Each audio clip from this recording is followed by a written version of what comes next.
Richmond, Virginia, the evening of April 1st, 1863.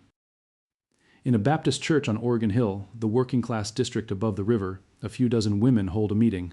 One of them is Mary Jackson, a huckster, a market seller, and the mother of 4 children. They agree that in the morning they will go to the governor and ask him to sell them food at the prices the government pays. They meet at Capitol Square the next day.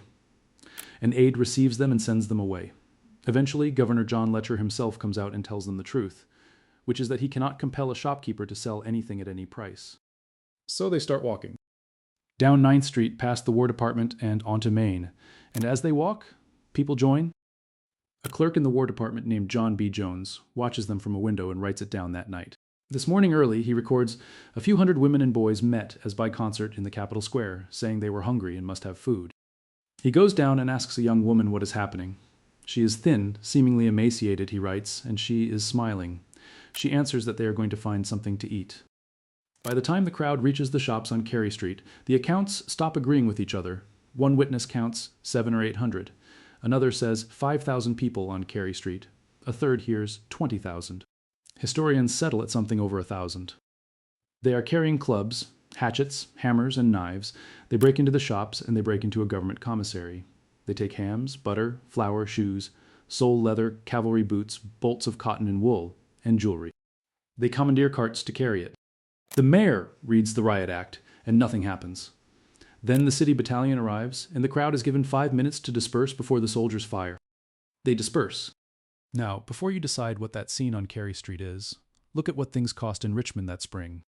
10 pounds of bacon had cost $1.25 in 1860. It cost $10. 4 pounds of coffee had cost 50 cents. It cost $20. A pound of candles had cost 15 cents. It cost $1.25. 9 days after the riot, Jones priced a pair of trousers at $10 and boots at 60. Virginia in 1863 was not empty of food. Farmers were still farming, and there were hams in the warehouses on Cary Street. That is precisely why the crowd went there. What you're watching on April 2nd of April 1863 is not a famine. It is a currency dying in public. Between January 1861 and April 1865, prices in the Eastern Confederacy multiplied by more than 90. And here's the fact that makes this a story and not just a catastrophe. The North was doing the same thing. Starting in 1862, the United States Congress authorized the printing of paper money that was backed by no metal at all, $450 million of it, over 3 acts in 13 months. Northern prices rose too. Depending on which index you use, they went up somewhere between 78 and 96% over 4 years. Call it a doubling. 92 times against roughly 2. Same war, same 4 years. 2 governments printing paper against a war they could not otherwise pay for. One currency held, one went to zero. So the question this video exists to answer is not why the South printed money. Everybody printed money. The question is why one piece of unbacked paper stayed money and the other became wallpaper. And the answer has almost nothing to do with the printing press. Let me put the thesis as plainly as I can, because it is the most useful idea in monetary history, and almost nobody is taught it. Paper is not money because it is printed. Paper is money because of 3 things standing behind it: a state that can tax you, a law that forces your creditor to take it, and a reasonable belief that both will still exist next year. The North built all 3, deliberately, in the space of about 18 months. The South built none of them, and in one case it explicitly refused to on principle. Because here is the detail that ought to be famous and is not. The Confederate Congress never made its own money legal tender. Not once. Not in 4 years. You were never legally obliged to accept a Confederate dollar in payment for anything. And the notes themselves said what they were. Not payable on demand, payable, and this is printed on them 2 years after the ratification of a treaty of peace between the Confederate States and the United States. That is not a currency, that is a bet on a war, printed on paper and circulated as if it were cash. The North printed money. The South printed promises. This is the history you were not taught. Now, to see what the North actually did, you have to start with the winter when the North nearly went first. December 1861. The war is 8 months old and going badly. And in November, an American warship has stopped a British mail steamer and removed 2 Confederate envoys, the Trent Affair, which brings the United States within sight of a war with the British Empire, on top of the one it already has. The result is a run on gold, people hoard it, and it is shipped abroad. On the 16th of December, there is a panic in New York. And on the 30th of December 1861, the Associated Banks of New York suspend specie payments, which means that if you take a banknote to a bank and ask for the gold it promises, you do not get it. The government's own ability to borrow goes with it. The Treasury is trying to fund an army of 500,000 men, and it cannot raise coin. The Secretary of the Treasury is Salmon P. Chase, and it is worth understanding who he is, because everything about this story runs through him twice. Chase is a hard money man. He believes paper currency issued by a government is inflationary, dangerous, and probably unconstitutional. His annual report that same December recommends a national banking system, not a government paper currency. The man who writes the paper money bill is not Chase, and it is not Lincoln. It is Elbridge Spaulding, a banker and congressman from Buffalo, who drafts it in late December and introduces it on the 30th. And the debate that follows is one of the most serious constitutional arguments Congress has ever had, because everyone involved understood exactly what was being proposed. William Pitt Fessenden, who chaired the Senate Finance Committee, called it a resort to a measure of doubtful constitutionality. He voted for it anyway. John Sherman of Ohio put the other side. Without this clause, he said, to attempt to circulate as money the proposed amount of notes will prove a fatal experiment. That is the whole argument in one sentence. Paper without legal tender status is an experiment. Paper with it is money. On the 13th of February 1862, the Senate rejected a motion to strip the legal tender clause out, 17 votes to 22, and then passed the bill. Lincoln signed it on February 25th. $150 million in notes printed with green ink on the back. They were called greenbacks, a nickname the public had already coined the year before for the notes these replaced. And now I want to read you the operative sentence of that law, because there is a clause buried in it that is the single most important thing in this video. The notes are legal tender in payment of all debts, public and private, within the United States, except duties on imports and interest on the public debt. Read that exception again, because everything turns on it. Customs duties had to be paid in gold, not greenbacks. Gold. Follow what that does. Every importer in America now has to buy gold with greenbacks in order to clear goods through a customs house. That produces a permanent, daily, involuntary flow of metal into the United States Treasury. And the Treasury then uses that gold to pay the interest on its war bonds. In gold. So look at what the Union has just built. The currency floats. The debt does not. A man in London buying a United States bond in 1863 is not being asked to trust a paper dollar. He is being paid in metal, out of a stream of metal that arrives at the docks every single working day, whether the war is going well or badly. The Union separated its money from its credit and protected the credit. And the mirror image of that clause is just as deliberate. Greenbacks were receivable for internal taxes. You could pay the federal government with them. And they said so at the time in writing while the bill was being drafted. Spaulding's correspondents argued that a proper tax bill would create a general demand for the notes and hold them near par. Chase made the same argument. Adequate taxation would produce the demand. They were not hoping the paper would hold its value. They were manufacturing the demand for it with a tax collector.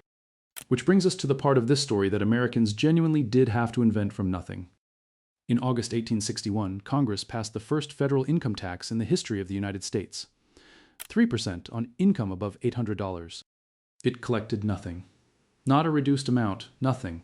There was no machinery to collect it, the first payments were deferred, and the law was replaced before anyone paid. The first income tax in American history raised precisely $0. So they built the machine. The Revenue Act of July 1862 created the Office of the Commissioner of Internal Revenue, the direct ancestor of the modern American tax authority, and taxed almost everything. Incomes above $600 at 3%, above $10,000 at 5%, plus excises on alcohol, tobacco, and a list running to hundreds of pages. The first commissioner, George Boutwell, arrived in Washington in July 1862 and was given one clerk, then a second, then a third. 8 months later, his Washington office numbered 140 people, and the collection service he had built across the country, assessors, collectors, and their deputies in 185 districts, ran into the thousands. By the end of the war, the Bureau had more than 4,000 employees. It was the largest civilian organization the federal government had ever built. They even copied withholding at source from the British. And what is genuinely strange about the North in 1862 is where the pressure was coming from. Northern newspapers and merchants' associations petitioned Congress for heavier taxation, not lighter. They wanted the war paid for.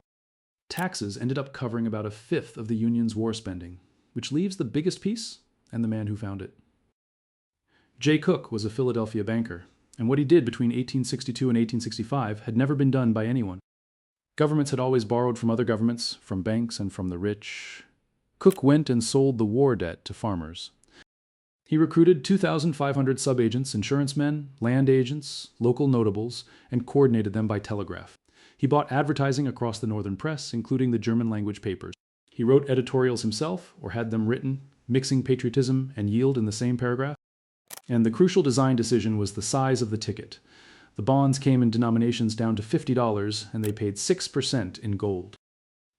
Between February and the end of June 1863, he placed more than $175 million. By January 1864, the $500 million issue was oversubscribed at $514 million. Then he did it again with a different instrument and placed something like $830 million more. Near the end of the war, his sales force was moving $2.5 million of government debt a day. His commission was 3/8%, of which he passed 1/8 to his agents after advertising and expenses. The estimates of what he personally cleared run between $700,000 and $1 million. He was accused constantly of profiteering. What he had actually done was create the first mass retail market for government debt in history, the ancestor of every war bond drive, savings bond, and treasury retail program since.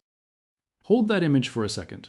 A Cooke agent arriving in a small Ohio town with posters, a folding desk, and bonds you could buy for $50 because at exactly that moment in Richmond, the Confederate Treasury was signing its banknotes by hand. It employed women to do it. They were known as the Treasury Girls. They could earn up to $65 a month, and it was one of the most sought-after jobs in the city because you had to be able to read and write to get it. One side was industrializing its debt. The other was hand-signing its money. Now put the three numbers together because they are the correction this video owes you. Of the Union's war spending, roughly 6/10 came from borrowing, about 1/5 came from taxes, and about 1/8 came from printing money. The North did not print its way through the Civil War. The North borrowed its way through the Civil War from its own population and used the printing press as a bridge, which is exactly what the South could not do, and here's where the story becomes genuinely tragic, because the man in charge knew it. Christopher Memminger was the Confederate Secretary of the Treasury from February 1861 until the summer of 1864. He wanted to tax. He argued for it repeatedly. He never got it. The problem was not that Memminger was a fool. The problem was that the Confederacy was a coalition of states that had just seceded from a central government on the argument that central governments take too much. And the first thing a treasury has to do is take. There was no Confederate tax apparatus because building one would have meant building the thing they had left the Union to avoid. So look at what they got instead. The war tax of August 1861, half of 1% on property, was collected not from citizens but from the states, which were invited to pay their citizens' share on their behalf. And how did the states pay it? By issuing their own notes and bonds. Read that twice. The tax that was supposed to pull money out of circulation was paid for by printing more money. Customs duties across the entire war brought in less than $3.5 million, against the $25 million a year Memminger had projected. The export duty on cotton, the tax on the one commodity the South actually had, was expected to raise $20 million. It collected about $30,000, not $30 million. $30,000. Add every form of cash taxation the Confederacy managed in nearly 4 years, and you get somewhere between $150 and $200 million in nominal money, most of which lost most of its value between being collected and being spent. The Union, over roughly the same period, raised about $800 million, more than 5 times as much, in money that was still worth something when it arrived. Now, in April 1863, the Confederacy finally did tax, and the law it passed is the most interesting fiscal document of the war because of the form the tax took. There was a graduated income tax and license duties on almost every trade, and there was the tax in kind, 1/10 of everything grown or slaughtered, collected as the thing itself, 1/10 of your wheat, 1/10 of your bacon. That sounds like a solution to a currency problem. It is the opposite of one. A tax paid in wheat creates no demand whatsoever for the currency. Nobody has to find a Confederate dollar in order to settle with the government, so the notes are not pulled out of circulation, they stay where they are, chasing goods. And it does something worse. It takes sellable food off the market and puts it into government wagons, which means there is less to buy with the money that is still circulating. The Confederacy's one serious attempt at taxation made its inflation worse. It taxed in wheat because it could not tax in money, and taxing in wheat was one of the reasons its money kept dying. 5 weeks earlier, it had already passed an Impressment Act, letting the Army requisition food and forage at official valuations well below the market price and pay late. The predictable happened. Farmers around Richmond stopped bringing food into Richmond. And now put the rest of that spring back into the picture. Richmond had gone from a town of about 38,000 people before the war to something like 100,000 refugees, soldiers, clerks, war workers with rents that had quadrupled. On March 21st, 1863, the city was buried under nearly a foot of snow, and when it thawed at the start of April, the roads became impassable, and what little food was still coming stopped coming. And on the 13th of March, the Ordnance Laboratory on Browns Island had exploded. Around 50 people were killed, most of the deaths coming one at a time over the following 11 days, and a dozen more were maimed. They were overwhelmingly women and girls, some of them 10 and 12 years old, making cartridges for $1 to $2 a day, which is how you end up with a city surrounded by farms in the spring, with nothing in the shops and 1,000 women walking down 9th Street with hatchets. And then there was cotton, which is the most self-destructive decision in the whole story. The theory was called King Cotton. Britain and France needed southern cotton for their mills, deny it to them, and they would have to intervene to get it. So in 1861, cotton was held back, burned in some places, embargoed in others. And this is the detail that matters. It was not a government embargo. It was imposed by the planters themselves, by public safety committees, and by state authorities. It failed completely. Britain was sitting on record stocks from bumper harvests, and when those ran down, it went to India, to Egypt, and to Brazil instead. So the Confederacy took its single exportable asset off the market during the only period when the Union blockade was still porous enough to ship it. By the time they wanted to sell, they could not get it out. And that is the context for the strangest financial instrument of the 19th century. In October 1862, the Confederacy signed a contract with Emile Erlanger and Company of Paris. The Rothschild and Baring houses had both looked at the business and refused it. The bonds were launched on March 19, 1863 in London, Liverpool, Paris, Amsterdam, and Frankfurt. £3 million sterling nominal, 7%, 20 years. And the sweetener was cotton. A holder could convert his bonds into cotton at 6 pence a pound, at a moment when cotton was fetching around 24 pence in Liverpool. On paper, that is a quadrupling of your money.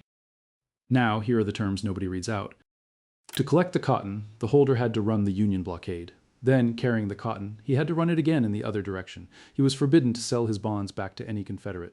And the Confederacy's obligation was only to bring the cotton within 10 miles of a port or a navigable river.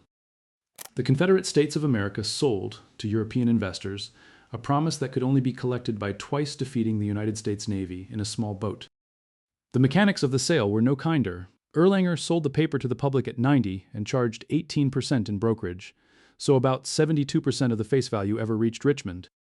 Then the price started falling, and subscribers, who paid in installments, began to walk away. So between April and May 1863, the Confederate government secretly bought back nearly half of its own issue, around £1.5 million worth, to hold the price up long enough to keep the subscribers paying. It worked. And after all of it, after the discount, the brokerage, the secret support buying, and the interest actually paid to bondholders, the net proceeds to the Confederate Treasury were under £1,100,000. All the foreign borrowing the Confederacy ever did amounted to less than 2% of its war expenditure. But hold on to those bonds because they do something remarkable at the end of this story. Meanwhile, in New York, a market had appeared that nobody had planned, and it was measuring the war in real time. Remember the customs clause? Importers had to buy gold with greenbacks. That created a daily market in gold, and therefore a published, visible, minute-by-minute price for the American paper dollar. The stock exchange tried to ban gold trading in the summer of 1862 and gave up after a month. The business moved to a room at 26 Exchange Place that opened in October 1863 and became known as the Gold Room. There was an evening session in the basement of the Fifth Avenue Hotel running from 5 o'clock to midnight with a 25-cent admission charge. The traders were wired to the telegraph, and there were days when the Gold Room had the outcome of a battle a full 20 hours before the newspapers printed it. And when economists went back and looked at that price series for the structural breaks, the days when the market permanently changed its mind, what they found is not what anyone expects. The largest single shock to the greenback in the entire war is not Gettysburg. It is July 12, 1864, when Jubal Early's Confederate raiders, having come within about 5 miles of the White House, turned around and withdrew. The greenback's gold price moved by nearly 100% in long-run terms on that break, the biggest move of the war, and it dwarfs the second biggest. The authors note that one other thing happened in Washington that week. The new Treasury Secretary sat down with the bankers of New York. They cannot separate the two. And the largest fall of the entire war was not a battle at all. On the 8th of January, 1863, the Ways and Means Committee proposed issuing $300 million more greenbacks, and the currency lost 28% of its long-run value.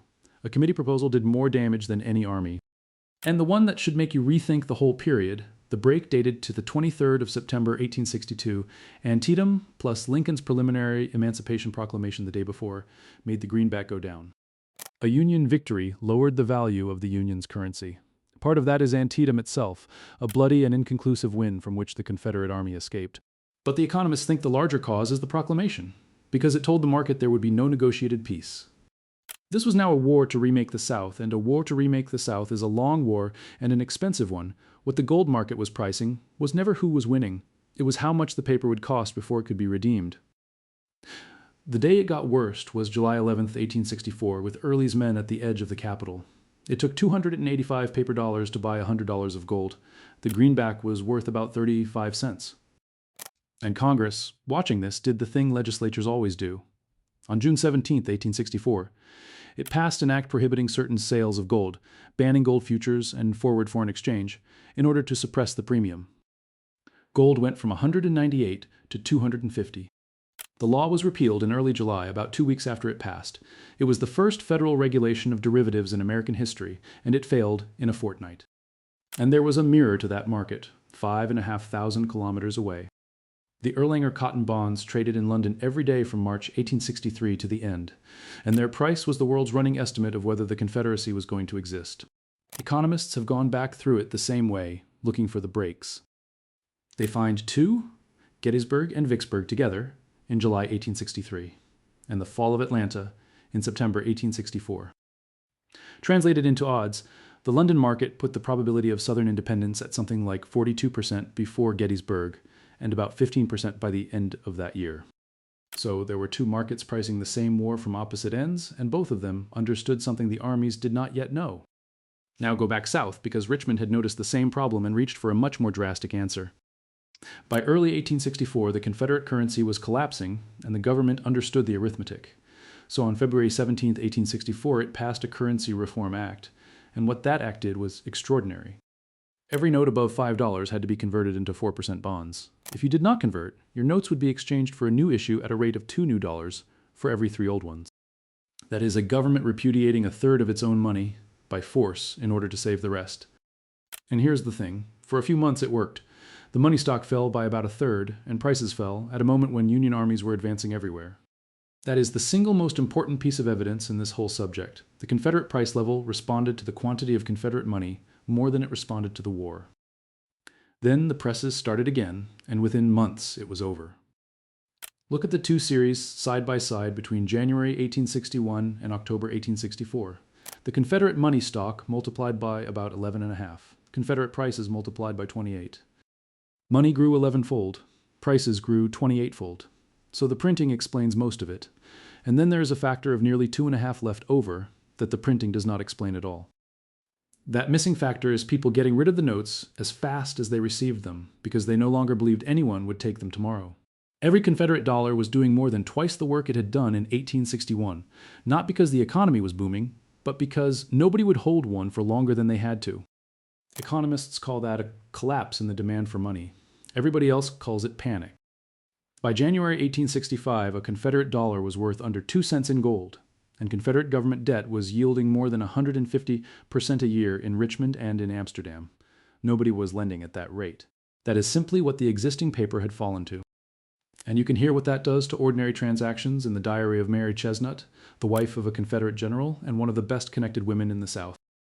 By March 1865, her larder is empty, and she is trading her own clothes for food. She writes it flatly. We find no one who will exchange eatables for Confederate money, so we are devouring our clothes. She buys 5 dozen eggs from a passing wagon by bartering a skein of yarn. And then, when a man will take the paper, she records her own rule. When asked for Confederate money in trade, she wrote, I never stop to bargain. I give them $20 or $50 cheerfully for anything, either sum. Either sum. The number had stopped carrying any information at all. If someone will take the paper, you pay whatever they ask immediately before they change their mind. And now the detail I promised you about those cotton bonds. In January 1865, with the Confederate dollar at 2 cents, the Erlanger cotton bonds were still trading in London at around 50, half of face value. And Richmond kept paying the coupons in September 1864 and again in March 1865, Weeks before the city fell, the Confederate government found the money to pay its foreign bondholders, liquidating assets in Europe to do it. The reason was not honor. It was that European suppliers were still shipping arms, and default would have closed that door. So in its final months, the Confederacy honored its debts to foreign investors while its own currency, held by its own citizens, went to nothing. That is what a state does when it has one creditor it needs and one creditor it can ignore. The war ended in April 1865, and the money did not go back in the box. It never does. The National Banking Acts of 1863 and 1864 had created a new kind of bank whose notes were backed by federal bonds deposited with the Treasury. That solved two problems at once. It manufactured a captive buyer for the war debt, and it produced a uniform national currency. Then, in March 1865, Congress put a 10% tax on the notes of state-chartered banks. It only bit from the middle of 1866, but when it did, it was total.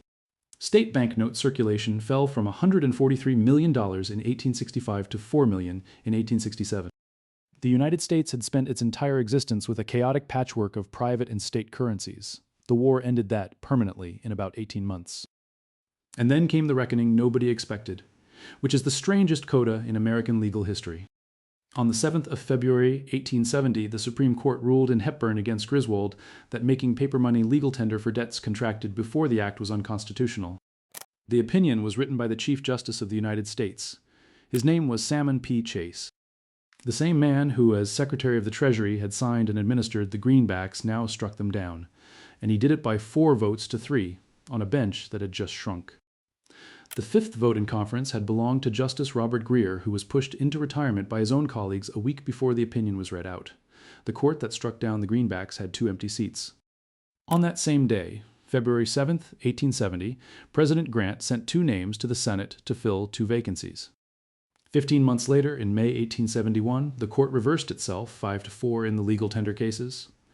Both of Grant's new justices were in the majority. Grant always denied that he knew the outcome of Hepburn when he made the nominations. Historians have never settled it, and I'm not going to settle it here. Then in 1884, in Juilliard against Greenman, the court went the whole way, 8-1. Congress could issue legal tender paper in peacetime as well. The emergency was no longer the excuse. The dollar in your pocket is the greenback. It outlived the war, the crisis, and the argument. Now, I want to be careful here, because this is the exact point where this subject is usually stolen. There is a very large and very old story about the greenbacks that goes like this. Lincoln, refusing to borrow from bankers at interest, issued debt-free money directly from the Treasury, proved that a government can create its own currency without paying tribute to finance, and was destroyed for it. Almost every element of that is false, and the facts are not obscure. Lincoln did not write the Greenback Law. Spaulding drafted it, Thaddeus Stevens and John Sherman carried it, and Lincoln signed it. His Treasury Secretary opposed it and later, as Chief Justice, ruled it unconstitutional. The law itself explicitly kept the interest on the public debt payable in gold, precisely so that lenders would keep lending. Far from escaping the bond market, the Union spent the entire war courting it. And Lincoln backed the National Bank Act, which created a currency issued by private banks against interest-bearing government debt. That is the exact opposite of the story. In January 1863, Lincoln himself warned that continued issues of United States notes, without any check to the issues of suspended banks, must soon produce disastrous consequences. There are 2 documents that get quoted in support of the myth. One is a text called the Hazard Circular, supposedly written in 1862. It first appears in print in 1886, 24 years later, and no original has ever been produced by anyone. The other is a passage attributed to the London Times about American paper money, which cannot be found anywhere in that newspaper's own archive. I'm not going to read you documents that do not exist. But here's the thing. There is a real grievance underneath the myth, and it is better than the myth. Under the national banking system, a bank bought a government bond, deposited it with the Treasury, and received banknotes to lend out. It earned the interest on the bond, and it earned the return on the notes issued against it. The same capital paid twice. That was a genuine transfer from taxpayers to bondholders, and the farmers and greenback parties who spent the next 30 years shouting about it were not imagining it. They just did not need a secret circular to prove it. It was voted by Congress, printed in the statutes, and defended in public. The scandal was not that it was hidden. The scandal was that it was legal. And I owe the South a caution too, because the easy version of this story is also wrong in that direction. The Confederacy did not lose the war because of inflation. It lost because it was blockaded, outproduced, cut in half at the Mississippi, and beaten in the field. Southern output per head collapsed. The standard agricultural index runs at about 40% of its pre-war level in the year after the war, and no currency survives that. Historians have fought about this. One school makes financial failure the cause of defeat, and reviewers have called that under-nuanced economic determinism. Another shows that the Southern will to fight outlasted the currency by a long way. The honest sentence is that the monetary collapse turned military reverses into a domestic political crisis, and the two fed each other until neither could be stopped. And the bill for that fell on the South in a way the aggregate numbers hide. The best estimate of the direct cost of the war, government spending, physical destruction, and the value of the lives lost, comes out at roughly $3.3 billion for each side. Almost exactly the same total, but the South had a third of the people to spread it across.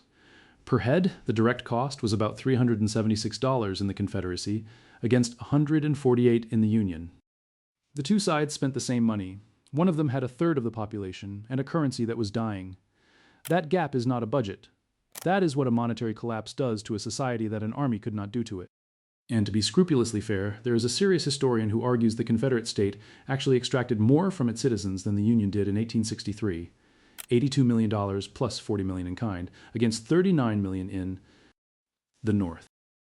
Then you adjust for prices. The Southern price index was around 25 times its base when those taxes came in. The Northern one was around 1.5. Deflate both, and the Union's real advantage is about 8-1. Two serious historians, opposite conclusions, one difference between them, whether you adjust for inflation. That is what this subject is like. So what is this story actually about? It is about the fact that money is not a thing. Money is a set of promises about the future, and the promises have to be enforceable by someone. The Northern dollar was accepted because a law said your creditor had to take it, because you could hand it to a tax collector, and because a customs house on the East River went on taking gold at the docks every day of the war, which meant the bondholders kept getting paid whatever happened at Chancellorsville. The Southern dollar was accepted out of patriotism. And patriotism is a magnificent thing, but it is not a monetary institution. It cannot be enforced in a court, it cannot be presented at a customs house, and it cannot be taxed. The deepest irony in this story is that the Confederacy refused to make its own money legal tender because compelling its citizens to accept a central government's paper was exactly the kind of thing it had gone to war to prevent. It lost the argument about money for precisely the reason it was fighting the war. And this is not a 19th century problem. Every currency you have ever held is the same bet. When people say a modern currency is backed by nothing, what they mean is that it is not backed by metal. But no currency in history was ever really backed by metal alone. The Confederate dollar was nominally convertible too, eventually, in theory, after a peace treaty. What actually stands behind the notes in your wallet is a state that can still collect taxes, courts that will still enforce a debt, and a widespread assumption that both of those will be true next year. That is the whole backing. It always was. The North had a tax collector, a court, and a customs house. The South had a printing press and a cause. It turns out that only one of those is a monetary system. If you made it this far, drop a banknote in the comments so I know you stayed until the end. And tell me where you land on the man at the center of this story. Salmon Chase issued the greenbacks as Secretary of the Treasury, defended them, ran for president partly on them, and then, as Chief Justice of the United States, wrote the opinion declaring them unconstitutional. Was that a judge finally saying in public what he had believed all along? Or the most convenient change of mind in American legal history? I read every one of them. If this kind of deep dive is what you come here for, subscribe. It genuinely helps these keep coming. I'll see you in the next one.